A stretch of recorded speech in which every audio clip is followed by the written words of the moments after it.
Salam, Om Swastiastu, Namo Buddhaya, Salam Kebajikan. Assalamualaikum warahmatullahi wabarakatuh. Izin kepada Ibu dosen APT Maya Arfiana M. Farm. Izinkan saya memulai presentasi hari ini mengenai faringitis. Dengan anggota kelompok yang pertama ada saya sendiri yaitu Elsa Suci, yang kedua ada Marnanda Sabella, dan ada Elsa Nurhalisa. Silakan untuk Marnanda Sabella. Baik, di sini saya akan menjelaskan faringitis. Faringitis dalam bahasa Latin yaitu faringitis adalah suatu penyakit peradangan yang menyerang tenggorokan atau paring yang disebabkan oleh bakteri dan virus tertentu. Kadang juga disebut radang tenggorokan. Next. Ada juga faringitis akut. Faringitis akut adalah suatu penyakit peradangan tenggorokan paring yang sifatnya akut, mendadak dan cepat memberat. Umum disebut radang tenggorokan. Radang ini menyerap lapisan mukosa, selaput lendir, dan submukosa paring. Disebut faringitis kronis bila radangnya sudah berlangsung lama dan biasanya tidak disertai gejala yang berat. Next.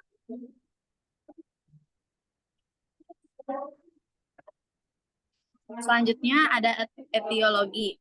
Faringitis merupakan peradangan dinding faring yang disebabkan oleh virus 40-60%, bakteri 5-40%, alergi, trauma, iritan, dan lain-lain. Faringitis bisa disebabkan oleh virus maupun bakteri. Virusnya yaitu rhinovirus, adenovirus, parainfluenza, coccidiovirus, Epstein-Barr virus, herpes virus.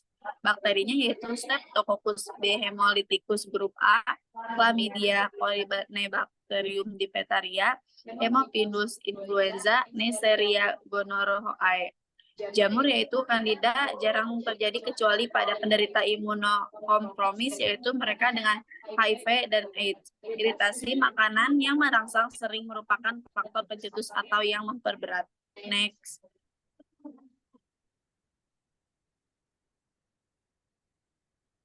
Selanjutnya ada patosiologi.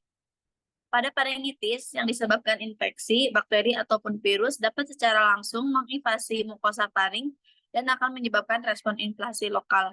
Kuman akan menginfiltrasi lapisan epitel, laju akan mengikis epitel sehingga jaringan limfoid superficial bereaksi dan akan terjadi pembendungan radang dengan infiltrasi leukosit polimorf nuklir. Pada stadium awal, terdapat hiperemis, kemudian edema dan sekresi yang meningkat. Pada awalnya, eksudat bersifat serosa, tapi menjadi menebal dan kemudian cenderung menjadi kering dan dapat melekat pada dinding faring. Dengan keadaan hiperemis dan dapat melekat pada dinding faring, dengan faring akan melebar. Bentuk sumbatan yang berwarna kuning, putih, atau abu-abu akan didapatkan di dalam folikel atau jaringan limfoid. Tampak bahwa folikel limfoid dan bercak-bercak pada dinding faring posterior atau yang terletak lebih ke lateral akan menjadi meradang dan membekak. Virus-virus seperti rhinovirus dan coronavirus dapat menyebabkan iritasi sekunder pada mukosa faring akibat sekresi nasal. Selanjutnya akan dipresentasikan oleh Elsa. Selanjutnya ada penyebab faringitis. Faktor risiko lain penyebab faringitis akut yaitu udara yang dingin, turunnya daya tahan tubuh dan disebabkan infeksi virus influenza, konsumsi makanan yang kurang gizi, konsumsi alkohol yang berlebihan, merokok, dan seseorang yang tinggal di lingkungan kita yang menderita sakit tenggorokan atau demam. Next. Berikutnya ada tanda-tanda dan gejala faringitis. Faringitis viral yaitu umumnya oleh rhinovirus diawali dengan gejala ringitis dan beberapa hari kemudian timbul faringitis. Gejala lain yaitu ada demam disertai dengan rhinorea dan mual. Yang kedua ada faringitis bakterial, yaitu nyeri kepala hebat, muntah, kadang disertai demam dengan suhu yang tinggi, jarang disertai batuk. Yang ketiga ada faringitis fungal, yaitu nyeri pada tenggorokan dan nyeri menelan. Yang keempat ada faringitis kronik hiperplastik, mula-mula tenggorokan kering, gatal, dan akhirnya batuk yang berdahak. Next.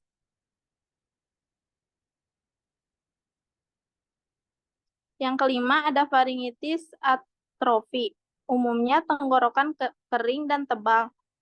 serta mulut berbau. Yang keenam, ada faringitis tuberkulosis, yaitu nyeri hebat pada faring dan tidak berespon dengan pengobatan bakterial non-spesifik.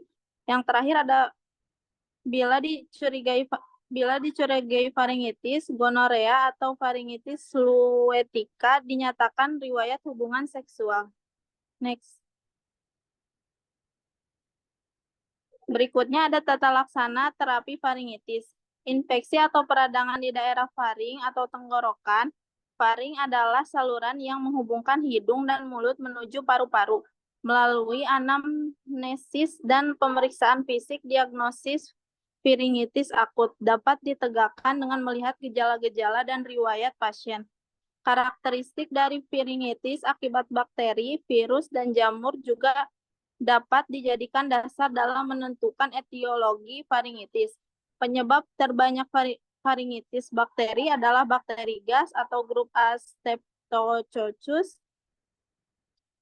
Terbanyak faringitis bakteri adalah lalu ada faringitis gas dan non-gas, yaitu paling sering virus dapat dikonfirmasi dengan melakukan pemeriksaan penunjang seperti kultur bakteri, RADT atau Rapid Antigen Detection Testing, tes titer asosialisin O, dan scoring Milasak. Terapi pada faringitis virus berfokus pada menangani keluhan simptomatis dengan pemberian kortikosteroid, NSAID, dan ekspektoran. Pada faringitis bakteri bertujuan mengatasi keluhan dan mengeradikasi bakteri dengan menggunakan antibiotik. Keluhan antibiotik pilihan utamanya pada faringitis bakteri yaitu penisilin dan amoksilin. Sementara itu pada faringitis akibat jamur maka akan diberikan anti jamur seperti sistatin dan flukozalon. Next. Selanjutnya dikembalikan kepada moderator. Baik, kesimpulan dari materi faringitis yaitu faringitis adalah infeksi atau peradangan pada faring atau tenggorokan yang menghubungkan hidung dan mulut ke paru-paru. Diagnosis faringitis akut ditegakkan melalui anamnesis dan pemeriksaan fisik dengan penekanan pada gejala dan riwayat pasien. Penyebab utama faringitis bakteri adalah Streptococcus grup A, gas. Sementara infeksi virus juga sering terjadi. Pemeriksaan penunjang seperti kultur bakteri dan rapid antigen detection testing atau RADT membantu mengkonfirmasi etiologi faringitis. Terapi untuk faringitis virus fokus pada penanganan simptomatis menggunakan kortikosteroid dan NSAID. Sedangkan faringitis bakteri diobati dengan antibiotik, terutama penisilin dan amoxicillin. Untuk faringitis jamur, obat anti jamur seperti nystatin dan fluconazole digunakan. Baik, sekian dari kelompok faringitis FM22B. Mohon maaf bila ada salah kata. Wassalamualaikum warahmatullahi wabarakatuh.